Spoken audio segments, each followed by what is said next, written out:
Buenas tardes a todos y a todas. Yo soy de Uruguay.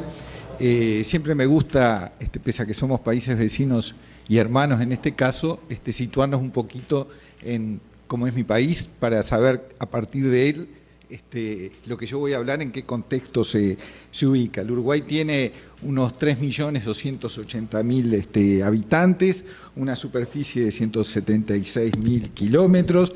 La capital es Montevideo, donde está el 40% de la población. Hablamos el idioma español, el gobierno es republicano democrático, tiene un 52% de mujeres, un 48% de hombres, los menores de 5 años son un 7% de la población y los mayores de 60 años son un 19% de la población.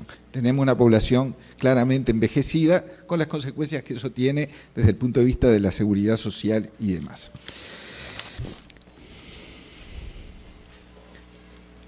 Bien,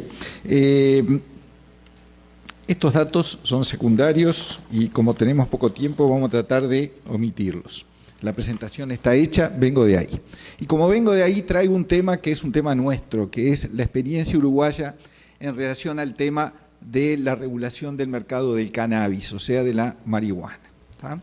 Lo traigo porque lo traigo en el marco de este panel, que es de determinantes sociales de la salud, y porque es una experiencia que, si bien hoy por hoy ya no es patrimonio exclusivo de nuestro país de alguna manera dio el pie inicial, la patada inicial a este tema de la regulación del mercado de cannabis recreativo, ¿verdad?, que hoy es seguido por otros países, entre otros varios estados de Estados Unidos, Canadá, etcétera, etcétera.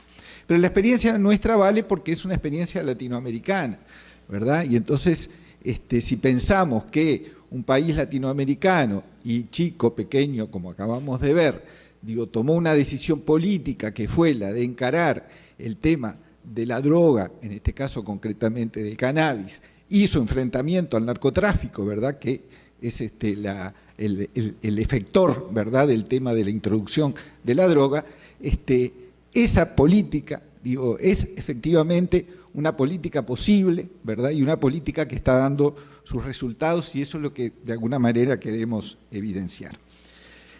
Bien, ustedes saben que el concepto de salud ha sufrido una evolución a lo largo del tiempo, ¿verdad? Desde la asociación del concepto de salud a la ausencia de enfermedad se pasó a una definición de la Organización Mundial de la Salud, donde habla de la salud como un estado de bienestar completo, ¿verdad?, físico, mental, social, y no solo de la ausencia de enfermedad. O sea que actualmente el tema salud, el concepto de salud trasciende el aspecto estrictamente de la enfermedad física, ¿verdad?, de las patologías físicas, y se ubica en ese concepto tan amplio de estado de bienestar total, que la Organización Panamericana de la Salud después amplió introduciendo el concepto de los elementos, de los determinantes sociales de la salud, ¿verdad?, diciendo que la noción de bienestar humano no solo trasciende lo físico, sino que además tiene que ver con el medio ambiente que rodea a la persona, al punto que determinados autores hablan de la salud física, de la salud mental, que son las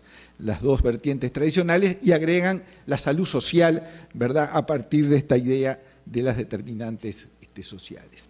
Carla Arena, que es una autora brasileña, define, ¿verdad?, las determinantes sociales, dice que son las condiciones sociales en que las personas viven y trabajan, y de esa forma constituyen los factores sociales, económicos, culturales, étnicos, psicológicos y de comportamiento que influencian la aparición de problemas de salud y sus factores de riesgo en la población.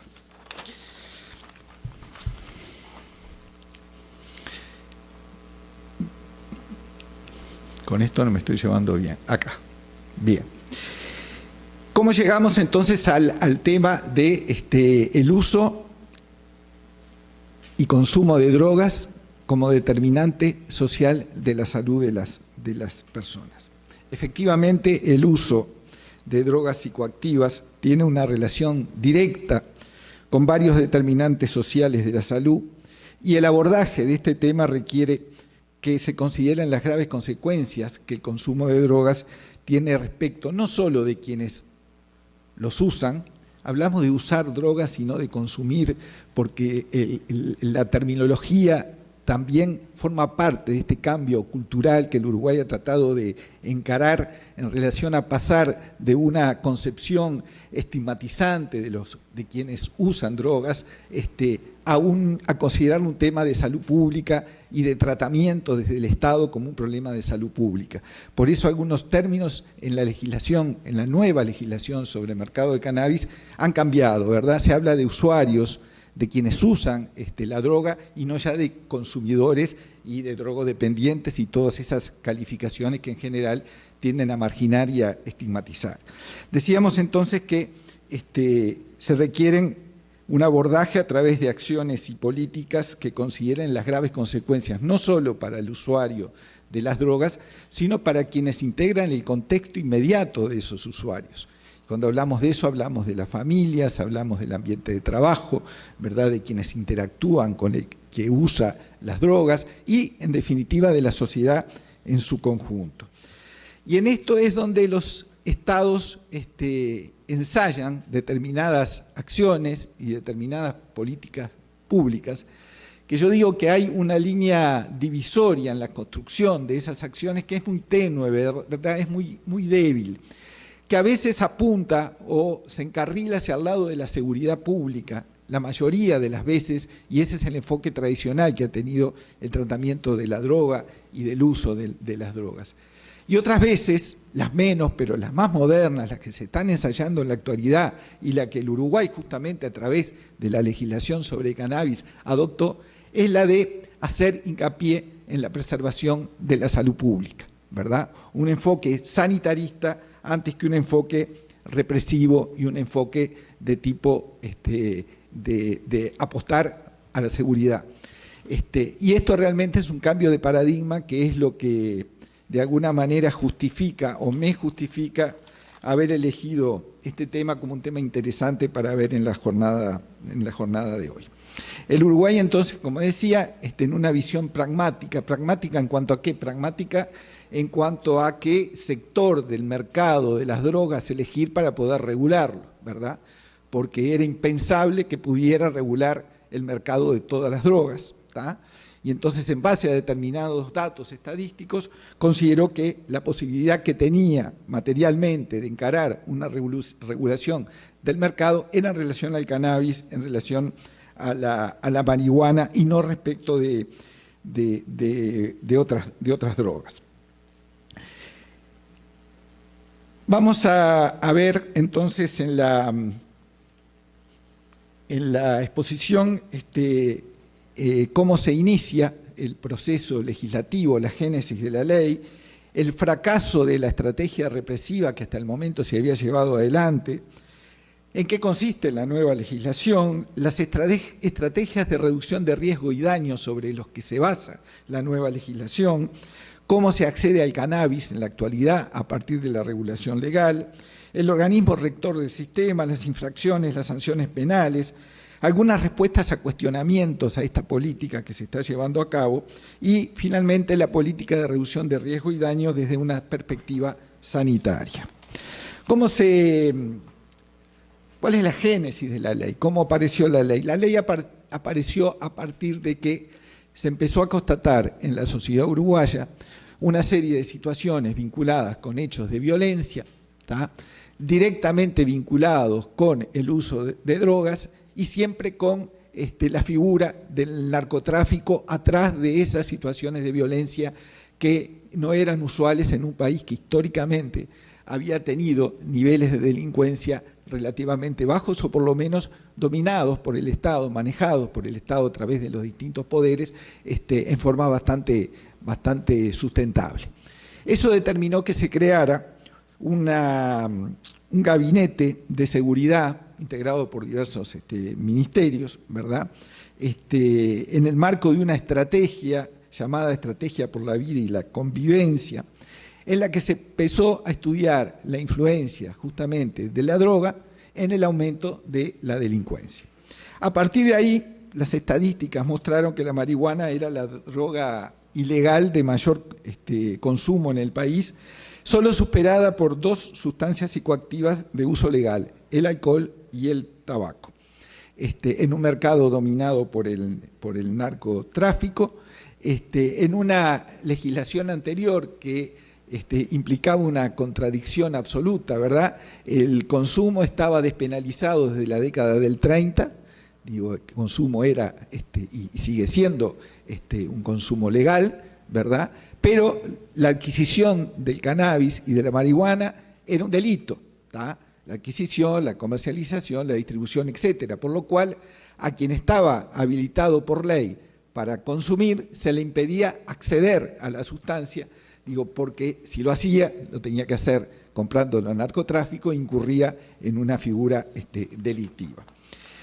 Esa contradicción entonces es lo que se buscó, entre otras cosas, resolver a través de esta legislación. Y sobre la evidencia de lo que efectivamente era el fracaso de la política o de la estrategia represiva que hasta ese momento se había llevado adelante, ¿verdad? Bajo el lema de guerra a las drogas, lo único que se podía constatar a través de episodios concretos y en una evaluación general de toda la política llevada a cabo hasta ese momento, que era un verdadero fracaso, ¿verdad? Todas las tácticas en el marco de esa estrategia de lucha contra la droga, ¿verdad? Que podía, y yo lo pongo ahí, podía considerarse hasta una derrota militar, pese a que en Uruguay nunca hubo un enfrentamiento armado, ¿verdad?, masivo con el narcotráfico, como ha ocurrido en otros países, pero sí una clara derrota desde el punto de vista de las estrategias represivas llevadas hasta ese momento. Con las consecuencias sociales correspondientes, ¿verdad? ¿Por qué? Porque la asociación, ¿verdad?, de el ser joven, ¿verdad?, el de consumir drogas, el de asociar el consumo al delito, pese a que el consumo no estaba sancionado, estaba despenalizado, llevaba a una clara discriminación, ¿verdad?, marginalización, estigmatización de los jóvenes que, si incurrían en algún acto de este tipo, eran procesados y eran metidos en la cárcel junto con narcotraficantes y con delincuentes mucho más peligrosos, ¿verdad?, que lo que podía significar el haber ido al narcotráfico a comprar cannabis.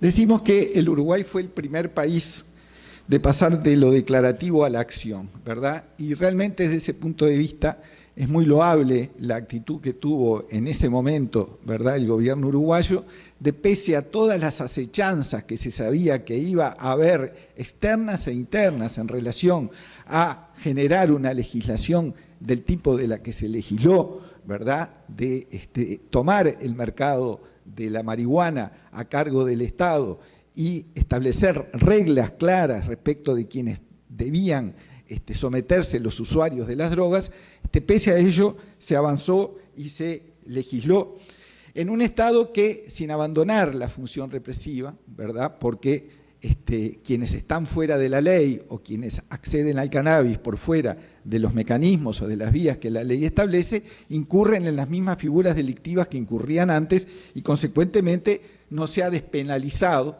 digo, sino que lo que se ha habilitado el acceso al cannabis siempre que se cumplan con determinadas condiciones que tienen que ver con las formas de acceso al cannabis. Eso determinó una movida muy grande en el país. La sociedad en su conjunto estuvo movilizada durante mucho tiempo debatiendo, ¿verdad?, las organizaciones sociales, la sociedad civil, el gobierno, ¿verdad? Hubo una participación muy amplia, ¿verdad?, convocada desde el gobierno para que todos quienes quisieran opinar, la academia, ¿verdad?, sobre el tema de la nueva legislación que se pensaba sancionar, pudieran dar su opinión hasta que finalmente se resolvió por parte del Poder Ejecutivo enviar el proyecto de ley al Parlamento. En el Parlamento sufrió una serie de modificaciones fruto de las transacciones que siempre ocurren a nivel parlamentario. ¿Cuánto? Nada más. Bueno, voy a acelerar. Esto se basa en la estrategia de reducción de riesgo y daño, ¿verdad? El artículo 1 de la ley declara de interés público todas las acciones tendientes a proteger, promover y mejorar la salud pública de la población mediante una política orientada a minimizar riesgos y a reducir daños en el uso del cannabis. Es una tesitura sanitarista y el marco es de reducción de riesgo y daño, ¿verdad? El concepto de reducción de riesgo y daño está vinculado a una legislación que promueve la educación, la concientización y la prevención de los riesgos para la salud derivados del consumo, en este caso del cannabis, ¿verdad? Conjuntamente con normas prohibitivas, ¿verdad? A la vez de apostar a la promoción y la prevención en el uso del cannabis, se prohíbe toda publicidad, promoción, auspicio, patrocinio de productos de cannabis psicoactivo, el acceso a cannabis psicoactivo por parte de menores de 18 años, prohibiciones para conducir vehículos bajo los efectos del cannabis, so pena de perder la licencia de conducir, ser multado, etcétera, etcétera. El consumo de drogas en el lugar de trabajo también prohibido, ¿verdad? No solo consumir en el lugar, sino también trabajar bajo los efectos del cannabis. ¿Cómo se accede al cannabis de acuerdo a la nueva legislación? Se accede por 3 vías. Por un lado está el autocultivo, ¿está? Las personas que quieren en el jardín o en el fondo de su casa plantar plantas, tienen la posibilidad de plantar, cultivar y cosechar plantas para uso doméstico, un total de 6 plantas por casa habitación, ¿verdad? No por persona, sino por núcleo familiar, con un máximo de recolección al año de 480 gramos y con un registro de autocultivadores que está protegido bajo las normas sobre protección de datos personales. La segunda forma de acceder al cannabis es a través de los llamados clubes de membresía, ¿verdad? Que son de 15 a 45 miembros, son clubes que ya existían antes de la legislación, ¿verdad? Son clubes que se dedican a las transformaciones genéticas, ¿verdad? Del cannabis para mejorar la calidad de las plantas, etcétera, etcétera, y que entran en la legislación como clubes de membresía, ¿verdad? Exigiéndoseles que tuvieran personería jurídica y también se registraran como los autocultivadores. Y en tercer lugar, la compran las farmacias. La compran las farmacias autorizadas y habilitadas para eso por el Ministerio de Salud Pública, que llevaran un registro además de los usuarios, también protegidos por la Ley de Protección de Datos Personales. En el caso del uso recreativo, con una tarjeta que tiene un código para poder adquirir la marihuana, y en el caso del uso medicinal, con una receta médica, con no más de 40 gramos por mes, y fraccionado de 10 gramos por semana. Esto de la farmacia generó un problema grande en Uruguay, así como tuvimos un juicio por la política antitabaco de la Philip Morris. También desde Estados Unidos los bancos amenazaron a los bancos uruguayos de que si tenían cuentas de las farmacias que vendían cannabis les iban a cerrar las cuentas. Finalmente eso se zanjó y en este momento hay unos 5.000 autocultivadores, hay unos 4.200 usuarios que compran en farmacia y hay como 50 farmacias que venden cannabis. Hay un organismo regulador, que es una persona pública no estatal, no voy a entrar en este tema, y hay todo un sistema de sanciones para quienes infringen la ley, ¿verdad? Que no solo implica que se penalice con las figuras delictivas con que antes se penalizaban, si se comercia, distribuye, cultiva la marihuana en cualquiera de sus formas, sino además infracciones de tipo administrativa, por parte de las farmacias o por parte de quienes cultivan para venderle al Estado, a los cuales se le puede aplicar sanciones administrativas como el apercibimiento, la multa, la destrucción de la marihuana, la suspensión del registro, la inhabilitación y también sanciones penales en caso de que se encubrieran actividades delictivas. Las políticas de reducción de riesgo y daño desde una perspectiva sanitaria. El uso de drogas tiene consecuencias en la salud psicofísica de las personas, en las relaciones de trabajo o en el estudio. Son de tipo individual, el impacto es individual o es colectivo, ¿verdad? Individual respecto de quien usa la droga, el colectivo es social, es la inserción de esa persona en determinadas estructuras sociales, como puede ser el lugar de trabajo, la participación en otro tipo de instituciones, ¿verdad? Que determinan impactos o modificaciones en esas estructuras sociales. Desde el punto de vista del tratamiento, la abstinencia, ¿verdad?, que estaba asociada a la visión represiva del tratamiento de las drogas, se abandonó como paradigma, ¿verdad? ¿Por qué? Porque además estaba demostrado por esos datos estadísticos que voluntariamente las personas no estaban dispuestas a someterse a tratamientos de abstinencia, que además desde el punto de vista médico no habían dado resultado, ¿verdad? Las cifras, las estadísticas indicaban que solo un 10% de los consumidores, usuarios, estaban preparados para dejar de consumir en algún momento. Entre un 60 y un 80% no estaban dispuestos a consultar nunca en ningún servicio de salud. Y se trataba de determinar entonces qué se hacía para resolver el tema de ese 90% que estaba consumiendo, ¿verdad? Y que había que dar de alguna manera alguna protección a través de una modificación de los hábitos y de las conductas del consumo en sustitución de la abstinencia. Las estrategias se resuelven o se refinen en torno al principio de primum non nocere, ¿verdad? Lo primero es no dañar, en base al concepto de que la estigmatización promueve la exclusión y la marginalización, con el consecuente riesgo para el desarrollo de la persona, y mucho menos el separarlos a los usuarios de las drogas de lo que son los lugares de estudio, los lugares de trabajo, porque eso genera más exclusión y más marginalidad. La política de reducción de riesgo y daño tiene como objetivos reducir la morbimortalidad, prevenir enfermedades infectocontagiosas, mejorar la calidad de vida, incrementar la accesibilidad y el contacto con el sistema de salud. Eso como objetivos generales. Como objetivos específicos, diversificar la oferta asistencial, analizar las nuevas modalidades terapéuticas, ¿verdad?, con un enfoque multidisciplinario, proporcionar recursos y respuestas para poblaciones que están particularmente vulnerables, ¿verdad?, como los trabajadores sexuales, los dependientes de larga evolución, los usuarios con deterioro orgánico y personal, usuarios con trastornos mentales, población carcelaria, etcétera, etcétera. Y finalmente, me gustaba analizar algunas de las respuestas, ¿verdad?, a dar a los detractores del sistema, ¿verdad?, porque por un lado los detractores hablan de que hay una legalización del consumo.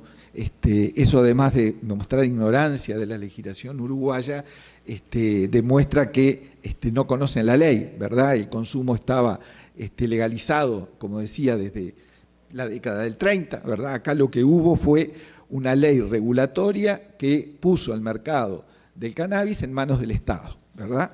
O sea, no hubo una liberación del consumo que ya existía. En segundo lugar,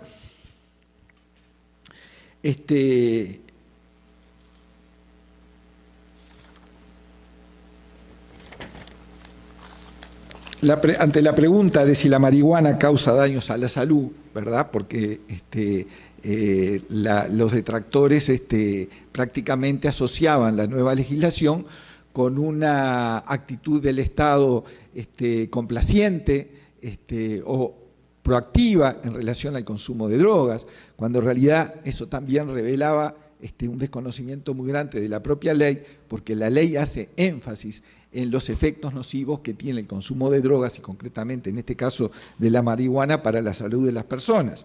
Digo, de ahí el tema de la reducción de riesgo y daño, ¿verdad?, como una herramienta o un instrumento para combatirlo.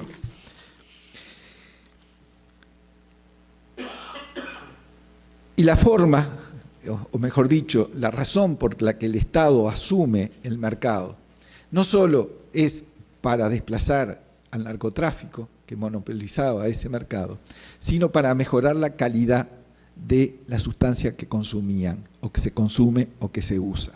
Sobre la base de que también hay que cambiar el paradigma en cuanto al enfoque del tratamiento, ¿verdad? No es la sustancia lo que importa, sino es la relación que establece el usuario con la sustancia. Entonces, sobre esa base de esa relación que puede llegar al consumo problemático o puede llegar a la adicción, es que hay que trabajar en esa población, ¿verdad?, de riesgo, en el sentido de cambiar los hábitos de vida y que esa relación con la marihuana sea lo menos lesiva posible para la salud, si es que no se puede eliminar o si es que no se puede minimizar en cuanto al consumo, porque, como decíamos, un 80% de quienes consumían marihuana, que es la droga más consumida en Uruguay, eso está demostrado, no estaba dispuesto a someterse a ningún tratamiento terapéutico de los clásicos o de los tradicionales. En suma, y para terminar, porque creo que no me queda tiempo y me estoy apurando en desmedro de lo que quiero transmitir. Se ha acusado al Estado uruguayo de tener una actitud liberal o prescindente, no intervencionista, respecto del problema de la droga a raíz de esta ley de cannabis. Y el Estado uruguayo, que tiene una larga tradición en materia de intervencionismo, ¿verdad? Yo diría que en los 2 siglos de existencia y sobre todo en el siglo XX, salvo la década del 90, que fue una década neoliberal en toda el área, en toda la región, y consecuentemente no la computo para lo que voy a decir, el Uruguay ha sido un país históricamente intervencionista sobre el mercado, sobre los mercados en general, ¿verdad? Legislando y legislando con carácter de orden público para tener una presencia fuerte que permitiera que las desigualdades existentes en la sociedad tuvieran en el Estado una garantía de equiparación o de protección especial. Entonces, esa acusación que se hace en función de la ley de cannabis, digo, es fácilmente levantable por el hecho de que no solo regula el mercado, sino que el Estado se hace cargo de ese mercado, ¿no? Hay una asunción por parte del Estado de todo ese segmento del el cultivo, la comercialización y la distribución del cannabis bajo control y sometido a una serie de requisitos muy importantes en cuanto al registro, en cuanto a la idoneidad de las farmacias que venden el cannabis, en cuanto a la seguridad de los predios donde el cannabis se cultiva, que es una conducta típicamente intervencionista de un Estado como para que pueda endilgársele que ha habido una actitud de salirse del tema de la droga y dejar que liberada la droga. Entre otras cosas, después de sancionada la ley, en función de todos estos comentarios, ¿verdad?, hechos públicos a través de los medios de comunicación y demás, aparecían turistas que venían al Uruguay, a Montevideo concretamente, y en las calles preguntaban ¿dónde venden marihuana?, ¿no? Como creyendo que efectivamente se había liberado la venta del producto sin más y que se podía adquirir en cualquier lado, y nada más lejos de la realidad. El acceso es por estas 3 vías que acabo de decir, está debidamente reglamentado, está debidamente controlado y se sigue observando cómo el comportamiento de los usuarios del cannabis va evolucionando en un sentido de mayor inclusión en los términos de la ley. Bueno, muchas gracias.